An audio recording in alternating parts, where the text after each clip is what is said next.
الفكره ديال جايه من الوكاله. سافو في مصر كان شحال هادي ما يسمى بصاحب الطاحونه او صاحب المكتب او صاحب آه، الحانوت كما كنقولوا حنا بالدرجه، وكيسمى وكاله.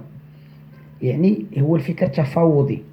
يعني في عهد الرسول صلى الله عليه وسلم كانت الفكره ان قريش كانوا كيجيبوا يعني السلعه ديالهم او ما يسمى البضاعه ديالهم عند الرحل، يسمى التفاوض.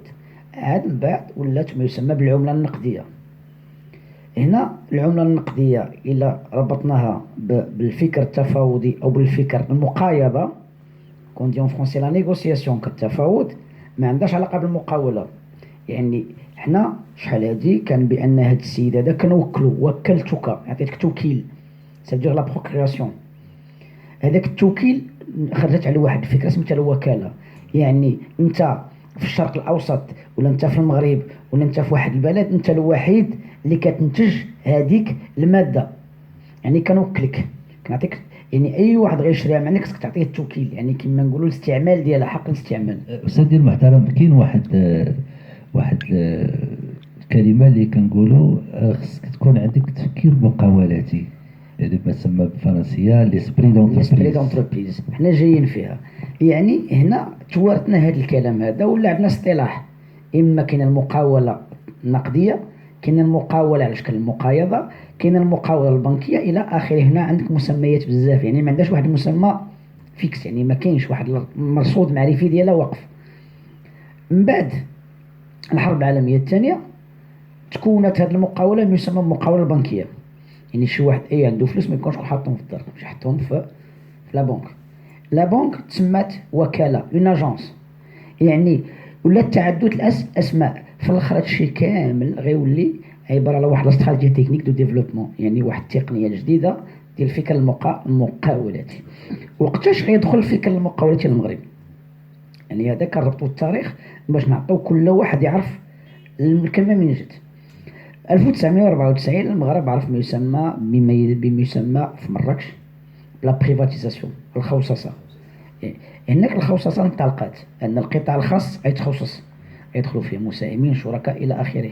يعني الدوله خاصها تبرمج راس المال ديالها، والرصيد المعرفي ديالها هو الانسان، في اطار واحد السوق جديده، يعني الانفتاح الاتحاد الاوروبي، الانفتاح على شرق اسيا الى دول الخليج الى اخره.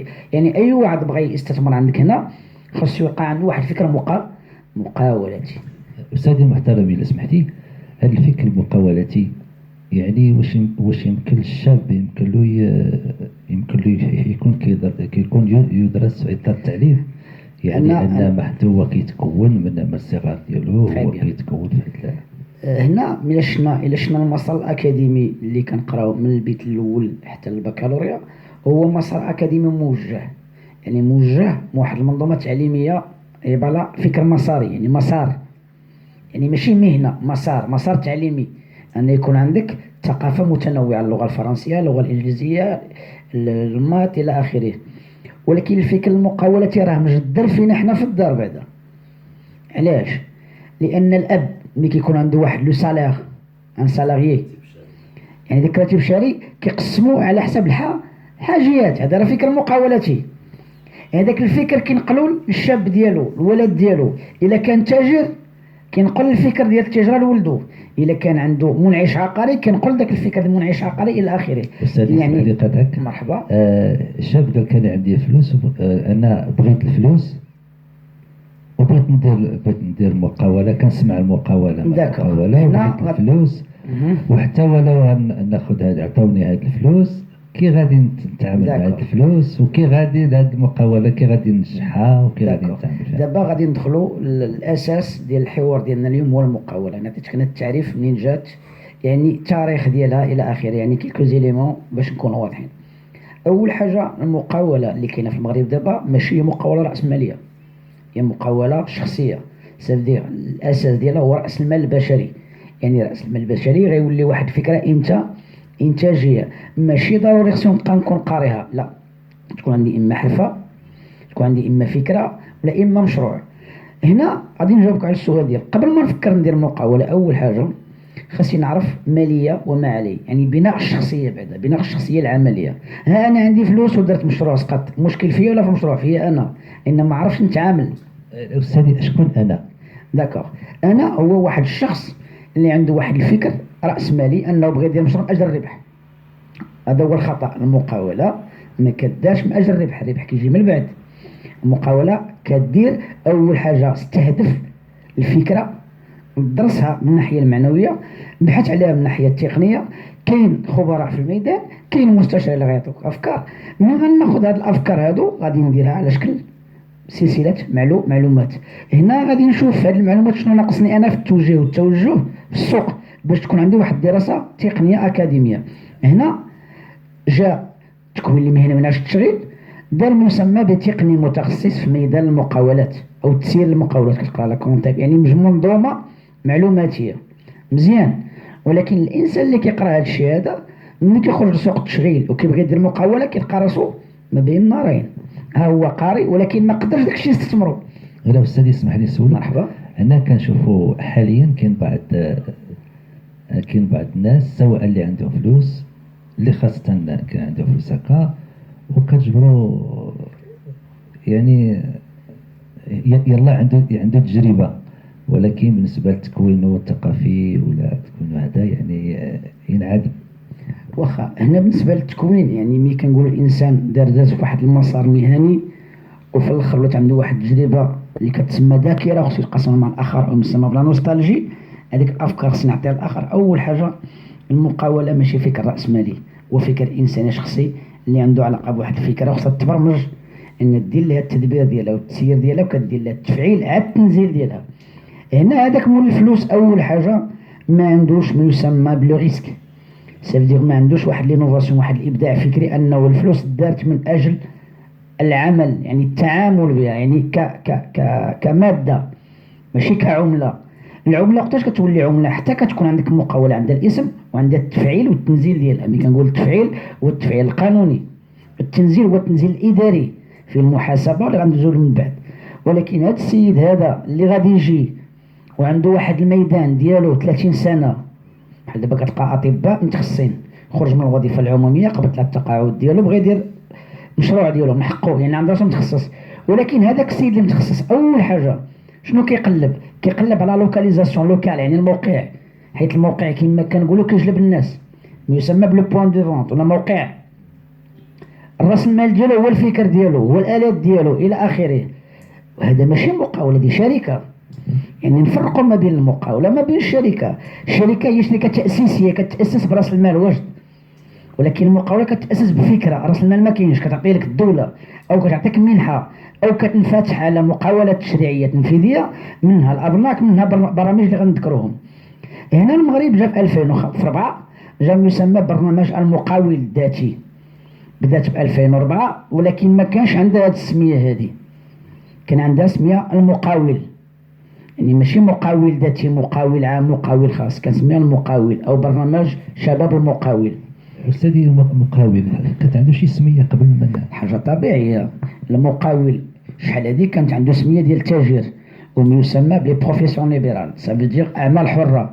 ولكن اعمال حره غير مقننه، ما عندوش لا باتونت، ما عندوش السيرجيتال كوميرس الى اخره، يعني ما عندوش واحد الطريقه تشريعيه تنفيذيه، ما عندوش واحد القانون اللي كيأطرو، يعني غير خدام وخدام اون نوار، سافو ما عندوش لا فاكتور. المقاوله كتعطيك القانون التقني، كتعطيك القانون التنظيمي، القانون الهيكلي، كتخدم في واحد الهيكله كما كنقولوا، كتولي عندك واحد الوضعيه قانونيه قاره، انك ممكن تخدم فرنسا، ممكن تجلب رؤوس الاموال، ممكن تكون عندك معاملات الى اخره. هنا باش غادي نضبط انايا هذه المقاوله خاص يكون عندي واحد الحساب بنكي. هنا هذا المقاول هذا غادي يمشي يحل حساب بنكي، ولكن انت ما عارفش الفرق ما بين لي بنك، يعني خاصك مسار علمي. هنا اش دارت الدوله؟ دارت مستشارين فنيين في هذا الميدان هذا. وممكن نقدر نقول لك انا بحكم التخصص ديالي في هذا المجال ابناك، يعني انا متخصص في معالجه العمليات البنكيه. هنا سافدير في الكونتونسيو المنازعات، اكبر المشاكل كتلقى في لي بنك هما في الكونتونسيو. سافدير الناس كتاخذ فلوس ولكن ريكوفرمون باش غتدخل ترجع الفلوس ما كاينش. علاش؟ ان ما عندوش واحد البرنامج سنوي اللي غيخدم عليه ويسمى بلان داكسيون. هذا لو بلان داكسيون لو بيزنس بلان هو عنده عقليه استثماريه، لان الراس المال ديالو هو الربح. لا، المقاوله الراس المال ديالو هو شخصي، ان عندي واحد الفكره خصني نقاسمها مع الاخرين، ولكن قبل ما ندير لها التنزيل خصني ندير لها الدراسه الميدانيه. وما يمكنش انا في واحد الحي عندي واحد المحل واحد الماغازان ياك، وغادي نجي ندير فيها واحد البوتيك ديال الحوايج وانا عارف ما غيتمشاش. اول حاجه ماشي ما غيتمشاش، نو، ما عنديش واحد الاسلوب ديال التوزيع، ما كنقراش لا ديستريبيسيون، ما كنعرف كيفاش نوزع، ما كنقراش التسويق، ما كنقراش التجاره الدول. يعني كنبقى ديما في واحد الدوامه بان انا بغيت ندير مشروع وخايف من الضريبه، بغيت ندير مشروع وما بغيتش ندير رخصه، بغيت ندير مشروع وغيطلب لي لاسينيس لا ديكلار. يعني ديما كنتهرب من المسائل المساطير القانونيه اللي عندها في مصلحتي انا. هنا كاين تخوف. الدوله ارتأت اش درت ما يسمى ببرامج اعلاميه قاره، وهذا هو المدخل ديالنا حنا كفنيين ومدربين في هذا المجال ديال التنميه البشريه، بان حنا ما بقيناش غير كنديروا التكوين، ولا كنديروا المواكبه والتتبع، ماشي حامل الافكار ولا حامل المشاريع، لا، اللي عنده لينوفاسيون ابتكار بفكره كتشدها كتدرسها معاه، ولكن قبل التنزيل ديالها والتفعيل ديالها وانه دير السميه ويدخل في المجال ديال التنفيذ، كتخدم على بناء الشخصيه. وده ما يسمى بالتدريب في اطار القدرات التقنيه، انه يقرا لا كونتابيليتي، يعرف شنو هي المحاسبه ويولي فنان فيها، يعرف لا كونتر بارتي ديالو شنو غيستافد منه وش الاخر، باش حتى لما مشيتي عند المحاسب تعرف شنو لغه الحوار اللي بغيتي تهضر معاه. واش هو كيهضر معاك بلغه تقنيه وانت ما فاهمهاش؟ راه ما يمكنش. وحده. الحاجه الثانيه، هذا المقاول هذا اللي عنده هذه الفكره هذه كيمشي لي بنك كيصطدم، ما عندوش لا غارونتي وما يسمى بالضمانات، لان لي بنك الدوله ارتأت اش دارت واحد المنظومه يسمى ببرامج مقاولاتيه متعدده الاساليب، اما حرفي اما مهني. يعني ما بقاش كترتكز على ذاك السيد اللي عنده ديبلوم وعنده فكره بغى يخدم، لا، يعني قصد جميع الفئات باش تكون عندنا واحد العداله الاجتماعيه، ودولي في المغرب باش تكون عندنا واحد العداله اجتماعيه. ماشي العداله الاجتماعيه كنقصد بها انك تكون موظف وتكون عندك حياه كريمه، يكون عندك واحد راتب شهري وتكون عندك واحد التقاعد. هذه منظومه بوحدها، هذه ماشي مقاوله، هذا مسار حياه مهنيه وظيفيه. يعني هنا غنفرق ما بين المهنه والوظيفه كمستخدم وكعامل. يعني حتى ملي كنمشي للقطاع الخاص عندي فكره مقاولة وحامل مشروع، فكره انا بغيت نكون ذاتي، كنصطدم بواحد الحاجز نفسي.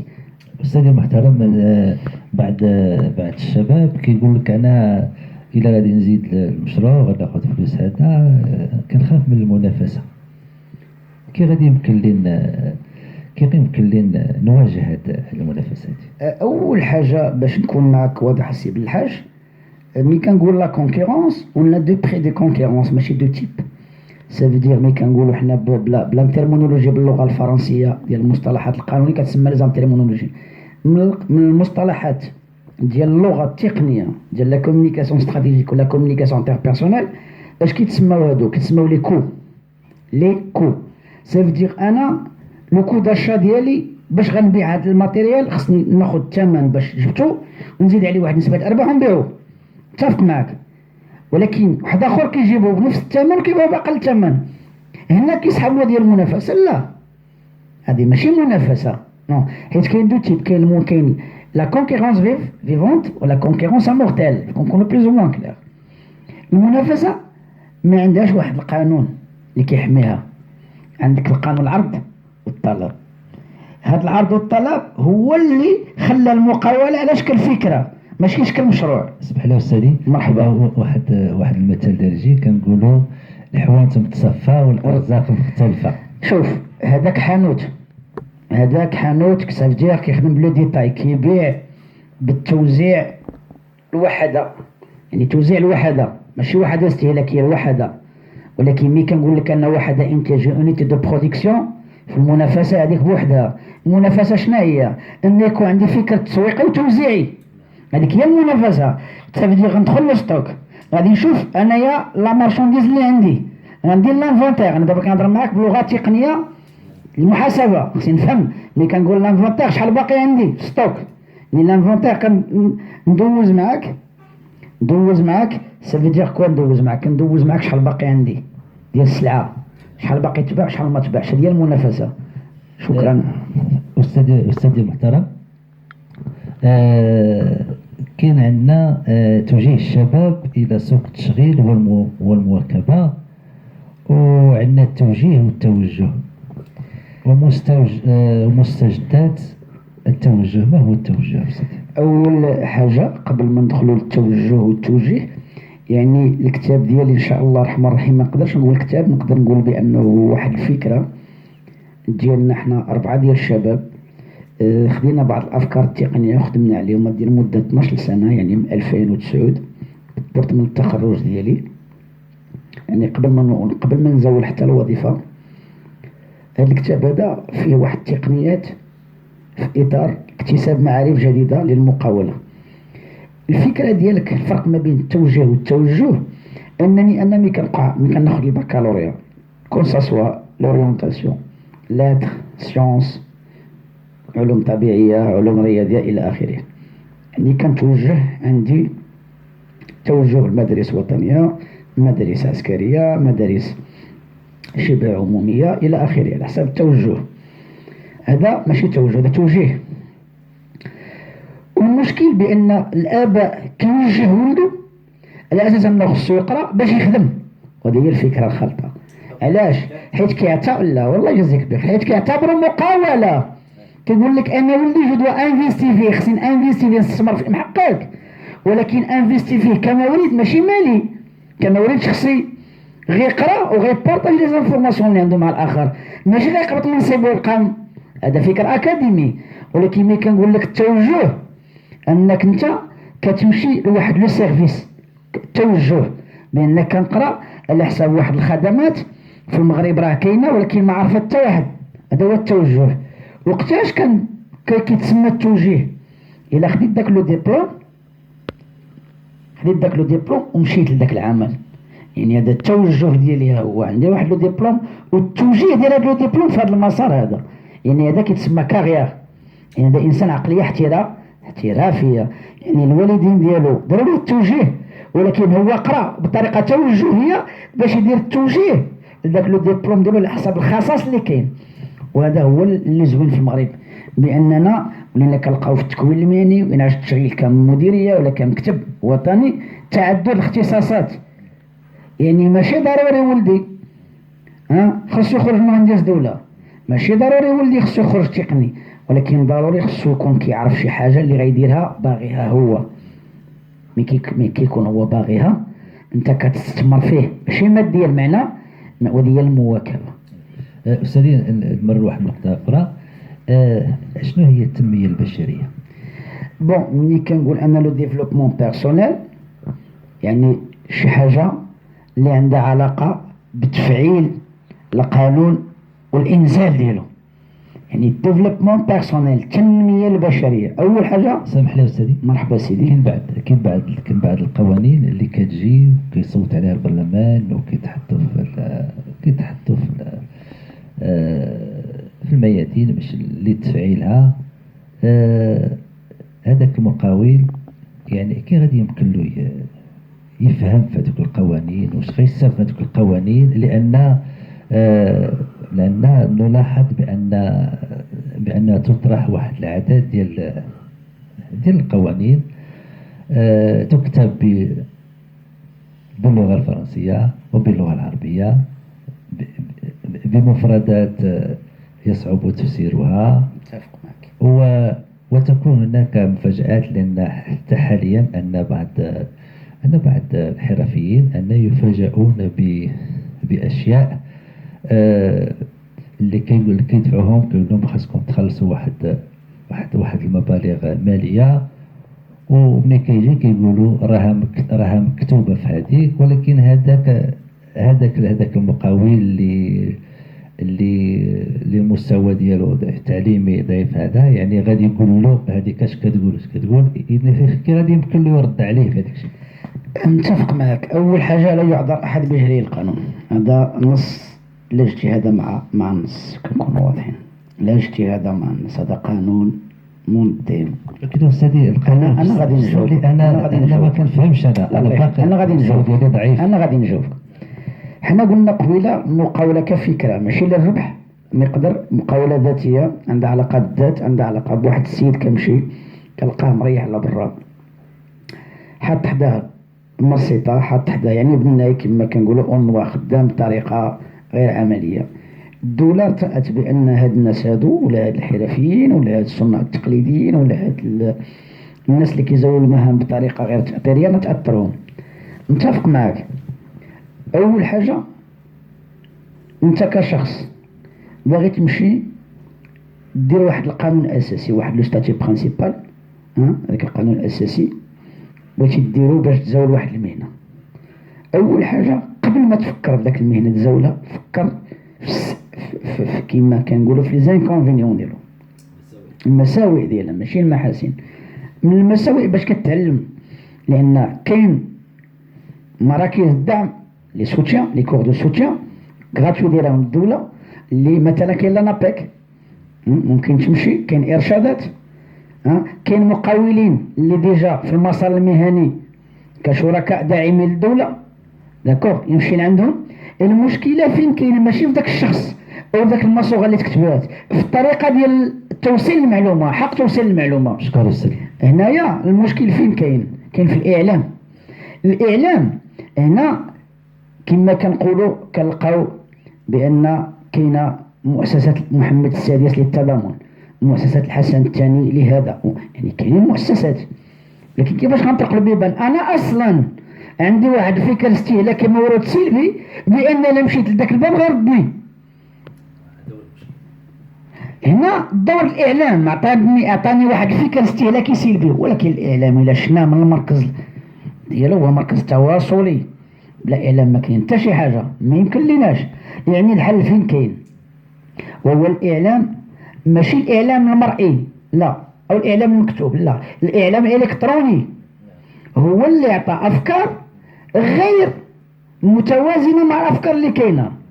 علاش؟ لأن في التشابه كاين اختلاف، راه الدين فيه الاختلاف، داكوغ. يعني عندنا القياس وعندنا الاجتهاد، ولكن ما نقيسش مشكل بمشكل. ولكن هذا الدور ديال الإعلام. هنا جينا حنا كمدربين في مجال التنمية، ما قلناش حنا كناخذوا مدرب بالاسم ديال الكوتش، لا حاشا لله. انا غير واحد الانسان عندي فكره بحثت عليها، مشيت مع مستشار فني، قريت، تكونت الفكره نبارطاجيها معك. يعني انا وعيت بانني قبل ما ندير شي حاجه خصني ندرسها، غير نقراها ماشي ندرسها، يعني من الناحيه الماديه غير نقراها كتاب غنوعى به. ولا ما فهمتش انا واحد القطعه مكتوبه بالفرنسيه ماشي عيب. دابا انا قريت واحد القران، قريت واحد الايه ما فهمتهاش، غادي نجي لعندك نقول لك اشرح لي، واش عيب؟ سألوا أهل الذكر إن كنتم لا تعلمون. الله يفتح عليك. شكرا أستاذي المحترم. تبارك الله عليك أستاذي المحترم. الأسئلة كاينة أسئلة كثيرة، وسنمر إلى حصة أخرى إن شاء الله الرحمن الرحيم.